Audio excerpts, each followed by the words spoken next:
Well, thank you for this opportunity. And I think whatever was said here is very relevant to what happened in my region, what's still happening in my region.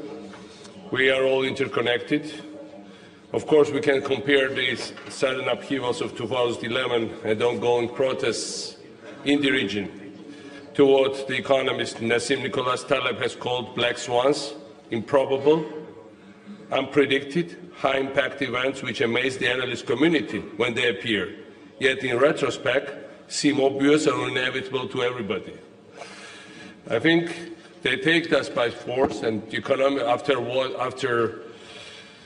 Mohamed Bouazizi set himself into fire, the whole political geography, the whole setting, the whole prognosis, forecast, everything had changed for the region. We can barely grasp the meaning of what happened, nor can we know where these diverse events will totally lead. There is no freedom network, no textbooks to teach people in Libya and Tunisia, our friends. But Georgia's post-revolution experience of radical social and political and mental transformation does not provide maybe a transferable model to everybody, but I wanted to reflect upon what is relevant from our model, what we thought as what is considered. I mean, just recently at the White House, just a few days ago, President Obama said that Georgia is a model for the region in terms of democracy, transparency, transformation and reforms.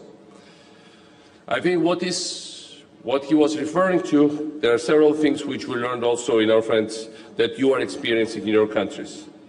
First of all, real revolution is not when you are with CNN, Al Jazeera cameras, waving flags, singing songs, making statements.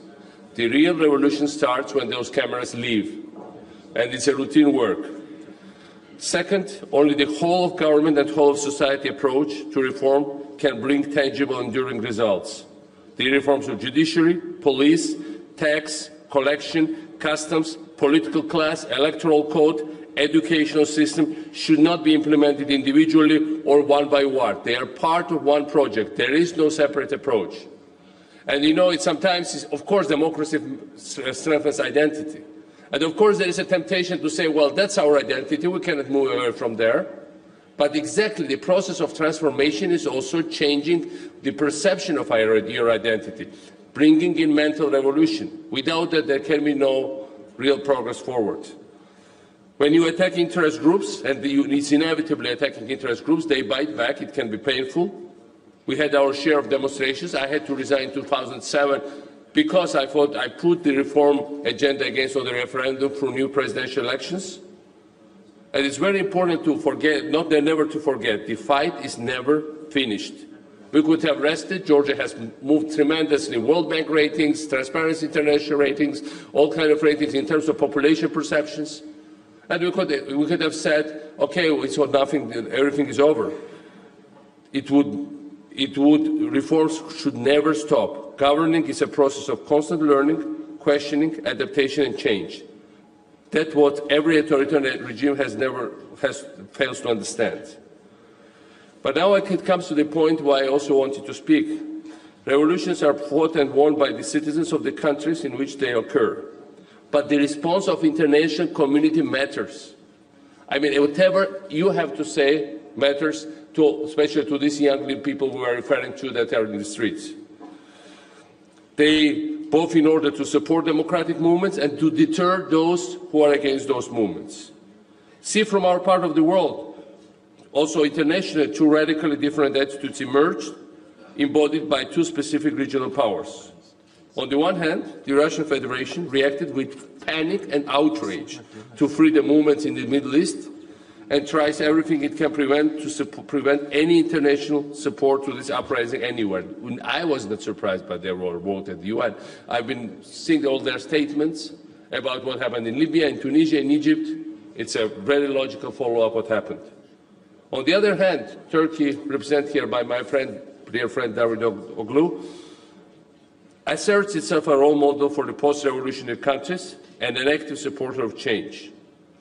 On the one hand, one government that desperately tries to halt the progress of history, on the other, another that decided to embrace the evolutions of the world. Think what we have our own experience, what's with Turkey. We had an Iron Curtain with Turkish border in Cold War times. We still have a museum. We spot in a museum the spotlight in which they would lit up the beach every night so that nobody would stick out to Turkey. There was barbed wires on the sides.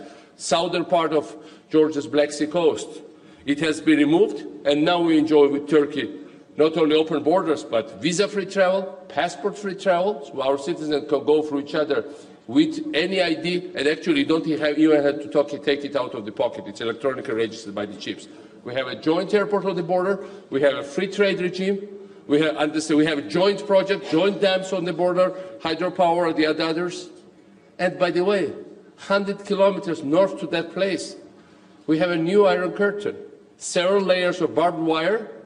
We have people killed from time to time crossing that place, prevention of popular movements, 500,000 people that cannot go back to their houses. From that point of view, this is the lesson and message, hope that there is no future for global powers playing against the will of people outside of their borders. And you know, what is happening in the street of Moscow is not accidental, because it's very clear. You cannot sell to your people the idea that, you know, the great idea is not your dignity, your human rights, your freedom of speech, future of your children, but the great idea is restoration of something that cannot be restored. That any reforms are Trojan horse of the West to undermine the Soviet Union. I think the best, shortest way to demise of present Russian system goes through neglect of the reforms and for refusal of the reforms. And finally, I think the last thing I wanted to say that, and I think this is a very important message that I also carried from Washington. I think there is lots of talks today that, you know, after proclaim of the end of Berlin Wall fell, the end of history was proclaimed, and now let's not make the opposite mistake now.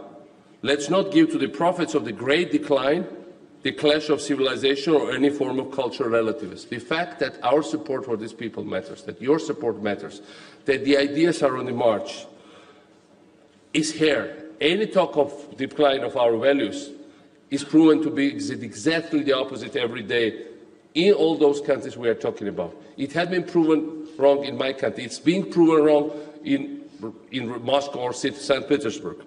Let us not overlook the universal call for freedom that we are witnessing in most diverse parts of the world, because in this call lies the true motor and true meaning of history. Thank you. Thank you.